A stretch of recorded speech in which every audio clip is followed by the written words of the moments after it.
రైతన్న పూర్తిగా నష్టపోతా ఉన్న పరిస్థితిని పూర్తిగా చెక్ పెడుతూ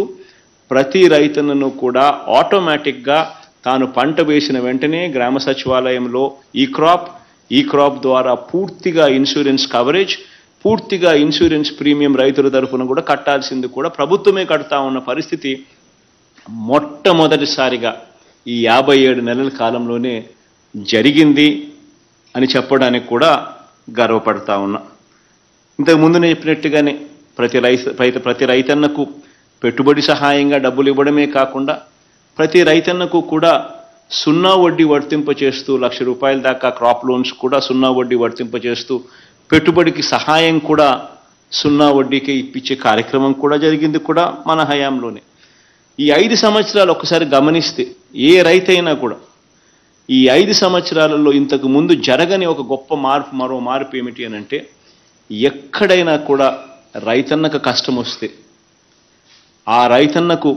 వరదలు వచ్చినా ఇంకొకటి వచ్చినా ఏ రకమైన కష్టం వచ్చినా కూడా ఆ రైతన్నను కష్టాన్ని ప్రభుత్వం తన కష్టంగా భావిస్తూ, ప్రభుత్వానికి ఎన్ని కష్టాలున్నా కూడా రైతన్న కష్టం ఇంకా ఎక్కువ కష్టంగా భావిస్తూ రైతన్నను చేయి పట్టుకుని నడిపించే కార్యక్రమంలో భాగంగా ఏ సీజన్లో జరిగిన నష్టం అదే సీజన్ ముగిసేలోగానే రైతన్నను చెయ్యి పట్టుకుని నడిపిస్తూ రైతన్నకు ఇన్పుట్ సబ్సిడీ ఇచ్చే కార్యక్రమం జరుగుతూ ఉన్నది కూడా ఈ 57 నెలల కాలంలోనే మొట్టమొదటిసారిగా జరుగుతూ ఉందని కూడా చెప్పడానికి కూడా గర్వపడతా ఉన్నాం. ఇది నిజంగా ఒక విప్లవాత్మకమైన మార్పు. ఎందుకంటే రైతన్నకు మళ్ళీ నెక్స్ట్ సీజన్లో మళ్ళీ పంట వేసుకునేందుకు ఈ సీజన్లో జరిగిన నష్టానికి రైతన్న తట్టుకుని నిలబడి తన నెక్స్ట్ సీజన్లో కూడా కనీసం పంటలు వేసుకునే పరిస్థితిలోకి రావాలి. అలా జరగాలి అని అంటే ఈ సీజన్లో జరిగిన పంట నష్టానికి ఇన్పుట్ సబ్సిడీ ఈ సీజన్ అయిపోయేలోగానే డబ్బులు చేతికొస్తే ఈ డబ్బులు నెక్స్ట్ సీజన్లో రైతన్నకు మళ్ళీ పంటకు పెట్టుబడిగా ఉపయోగపడుతుంది అని చెప్పి ఆలోచన చేసి, రైతన్న తరపున ప్రభుత్వం ఆలోచన చేసి రైతన్నకు బాసటగా ఉన్న ప్రభుత్వం ఎక్కడైనా ఉంది అని అంటే, అటువంటి ఆలోచనలు ఎప్పుడైనా జరిగాయని అంటే అది కేవలం ఈ 57 నెలల్లోనే జరిగింది అని కూడా చెప్పడానికి గర్వపడతా ఉన్నా. రైతన్నను చేయి పట్టుకొని నడిపిస్తూ ఎప్పుడు జరగని విధంగా గ్రామ స్థాయిలోనే ఒక అగ్రికల్చరల్ గ్రాడ్యుయేట్ AGBSC చదివిన పిల్లోడు రైతు భరోసా కేంద్రం కింద దాదాపుగా 10,778 రైతు భరోసా కేంద్రాలు RBKలు స్థాపించడం, గ్రామ స్థాయిలోనే గ్రామ సచివాలయాలకు ఎక్స్టెన్షన్గా ఈ RBKలు పనిచేయడం, ఈ RBKలలో అగ్రికల్చరల్ గ్రాడ్యుయేట్ ఏకంగా రైతన్నలకు అందుబాటులో ఉండే కార్యక్రమం 10,778 RBK కేంద్రాలు పెట్టడం, రైతన్నలకు అన్ని రకాలుగా సూచనలు సలహాలు ఇస్తూ ఈ క్రాప్ చేయిస్తూ రైతన్నలను అన్ని రకాలుగా ఆదుకుంటూ విత్తనం నుంచి పంట అమ్మకం వరకు ప్రతి అడుగులోనూ కూడా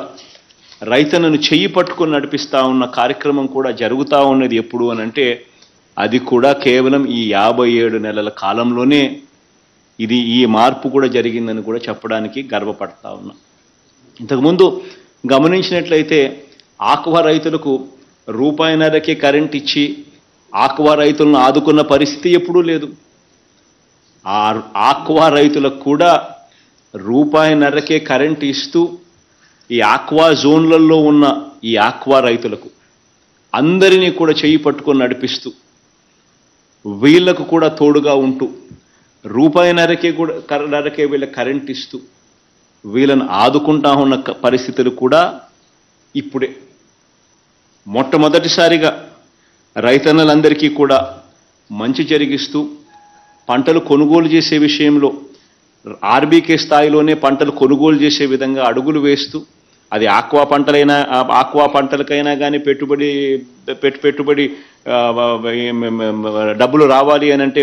రైతన్నకి మినిమం ప్రైస్ ఇంతకన్నా తగ్గకుండా ఉండాలనంటే, లేదా ఇతర పంటలకైనా తగ్గకుండా ఉండాలంటే మొట్టమొదటిసారిగా ప్రభుత్వం చట్టాలు చేసి మరి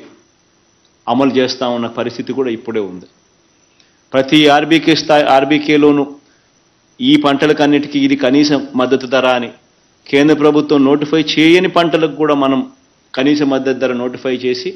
ఇంతకన్నా పంట ధర తగ్గినప్పుడు వెంటనే ఆ ఆర్బీకే నుంచి కొనుగోలు చేసే కార్యక్రమం జరుగుతూ ఉన్నది కూడా ఇప్పుడే జరుగుతూ ఉంది.